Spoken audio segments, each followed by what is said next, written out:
कभी सोचा है कि एक इमारत सिर्फ पत्थर और गारे से नहीं बल्कि मोहब्बत, एक वादे और कला से भी बन सकती है? आज हम एक ऐसी ही कहानी को जानेंगे, एक ऐसी इमारत की कहानी जिसने वास्तुकला के इतिहास को हमेशा के लिए बदल दिया।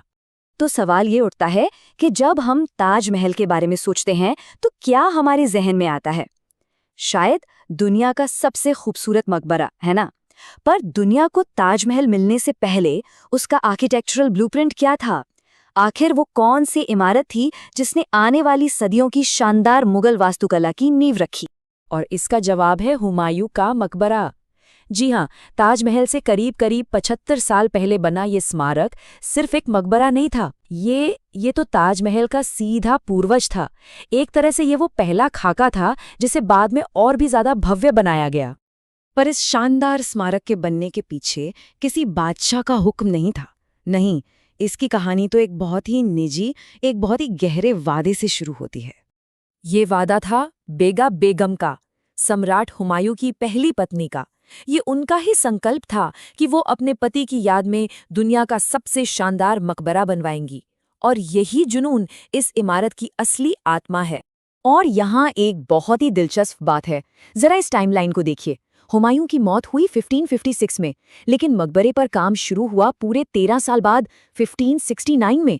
इससे पता चलता है कि बेगा बेगम ने इस सपने को पूरा करने के लिए कितनी तैयारी और कितनी लगन दिखाई होगी, वो भी तब जब वो हज करके लौटी थी। और इस वादे को पूरा करने की कीमत थी 15 लाख रुपए। जरा सोचिए, उस जमाने में ये कितनी बड़ी, कितनी भारी भरकम रकम रही होगी। ये आंकड़ा ही बेगा बेगम के समर्पण और इस प्रोजेक्ट के विशाल पैमाने को बताने के लिए काफी है। तो चलिए अब आते हैं इसके डिजाइन पर, क्योंकि इसका डिजाइन ही वो चीज थी जिसने भारत में वास्तुकला की एक पूरी की पूरी नई शैली को जन्म दिया। वो शैली जिसे आज हम मुगल आर्किटेक्चर के नाम से जानते हैं। इसमें सबसे पहली और सबसे बड़ी खासियत थी चारबाग। ये पहला मौका था जब भारत में इतने बड़े स्केल पर इस फारसी स्टाइल के गार्डन का इस्तेमाल किया गया। और ये सिर्फ कोई बाग बगीचा नहीं था, बल्कि इसके पीछे एक गहरी सोच थी। असल में चारबाग का ये डिजाइन इस्लामी सोच में जन्नत की कल्पना पर आधारित था। बगीचे को 4 हिस्सों में बांटने वाली पानी की नहरें वो जन्नत की उन 4 पाक नदियों का प्रतीक थीं जिनका जिक्र कुरान में है। कह सकते हैं कि ये धरती पर जन्नत को उतारने की एक कोशिश थी। दूसरी बड़ी और कमाल की चीज थी डबल डोम, यानी दोहरी गुंबद। ये भी एक फारसी तकनीक थी जो भारत में पहली बार इतने बड़े पैमाने पर यहीं इस्तेमाल हुई। जैसा कि नाम से ही पता चल रहा है, इसमें एक के ऊपर एक 2 गुंबद होते हैं, एक अंदरूनी और एक बाहरी। इसका फायदा ये था कि बाहरी गुंबद को आसमान छूता हुआ और भव्य बनाया जा सकता था, जबकि अंदर का गुंबद कमरे के हिसाब से बिल्कुल सही साइज का रहता था। मतलब बाहर से देखने में एकदम आलीशान और अंदर से बिल्कुल आरामदायक और सही अनुपात में। कमाल की इंजीनियरिंग थी। और यही बात हुमायूं के मकबरे को सबसे खास बनाती है।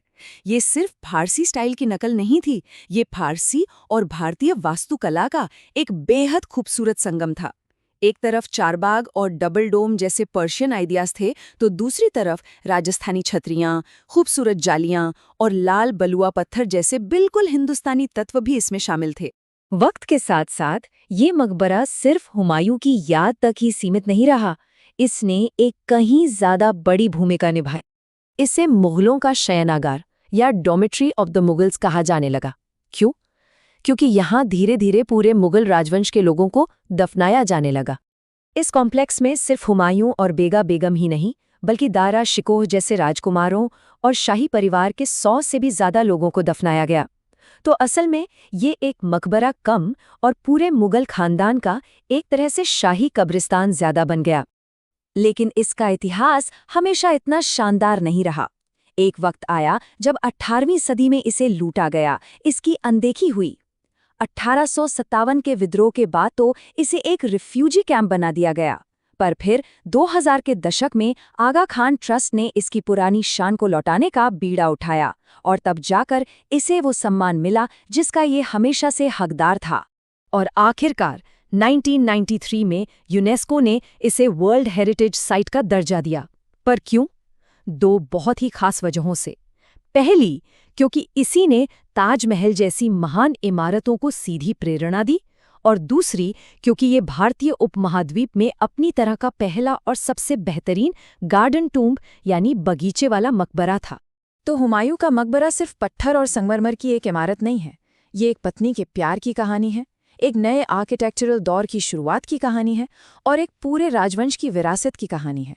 और ये हमें सोचने पर मजबूर करता है कि हम अपने पीछे ऐसी कौन सी कहानियां छोड़कर जाएंगे जो आने वाली सदियों तक जिंदा रहें।